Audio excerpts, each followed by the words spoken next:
ঈদৰ 2 দিন আগ মুহূৰ্তত আপোনাৰ যে 9,000 কোটি টকা দিছে আমাৰ সংখ্যালঘু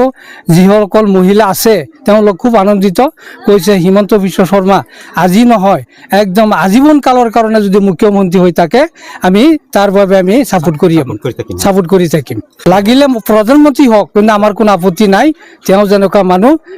এই দেহৰ পৰা দুৰ্নীতি বস্তুটো একদম নাইকিয়া হৈছে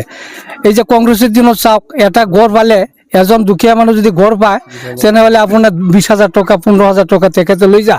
আৰু এই চৰকাৰ অহাৰ পিছত কোনো এটা মানুহে ক'ব নোৱাৰিব যে আমি 1,000 টকা এজনক দিছোঁ দুৰ্নীতিমুক্ত হৈছে এইটোৰ কাৰণে আমি হিমন্ত বিশ্ব শৰ্মা ডাঙৰীয়াক আমি ধন্যবাদ জনাওঁ আৰু চাকৰি ক্ষেত্ৰত একদম মানে বিনামূলীয়াকৈ চাকৰি পাইছে এইটো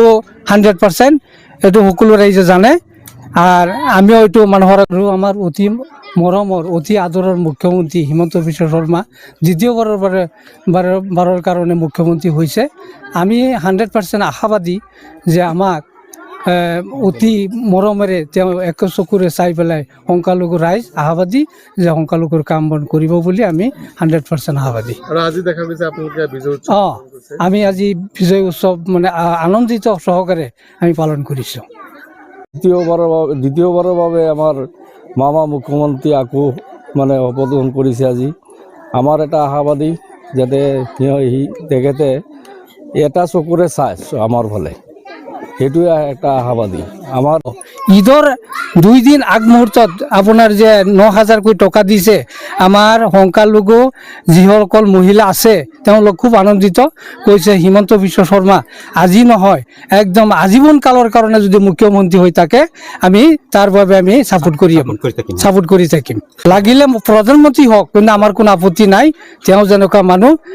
এই দেহৰ পৰা দুৰ্নীতি বস্তুটো একদম নাইকিয়া হৈছে এই যে কংগ্ৰেছৰ দিনত চাওক এটা গড় পালে এজন দুখীয়া মানুহ যদি গড় পায় তেনেহ'লে আপোনাৰ 20,000 টকা 15,000 টকা তেখেতে লৈ যা আৰু এই চৰকাৰ অহাৰ পিছত কোনো এটা মানুহে ক'ব নোৱাৰিব যে আমি 1,000 টকা এজনক দিছোঁ দুৰ্নীতিমুক্ত হৈছে এইটোৰ কাৰণে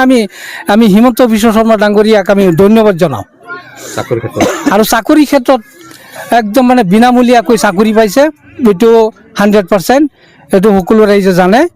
আৰ আমিও এইটো মানুহৰ আৰু আমাৰ অতি মৰমৰ অতি আদৰৰ মুখ্যমন্ত্ৰী হিমন্ত বিশ্ব শৰ্মা দ্বিতীয়বাৰৰ কাৰণে মুখ্যমন্ত্ৰী হৈছে আমি 100% আশাবাদী যে আমাক অতি মৰমেৰে তেওঁ এক চকুৰে চাই পেলাই সংখ্যালঘু ৰাইজ আশাবাদী যে সংখ্যালঘুৰ কাম বন কৰিব বুলি আমি 100% আশাবাদী আৰু আজি দেখা গৈছে আপোনালোকে বিজয় উৎসৱ আমি আজি বিজয় উৎসৱ মানে আনন্দিত সহকাৰে আমি পালন কৰিছোঁ দ্বিতীয়বাৰৰ বাবে আমাৰ মামা মুখ্যমন্ত্ৰী আকৌ মানে শপত গ্ৰহণ কৰিছে আজি আমাৰ এটা আশাবাদী যাতে তেখেতে এটা চকুৰে চাই আমাৰ ফালে সেইটোৱে একটা আশাবাদী আমাৰ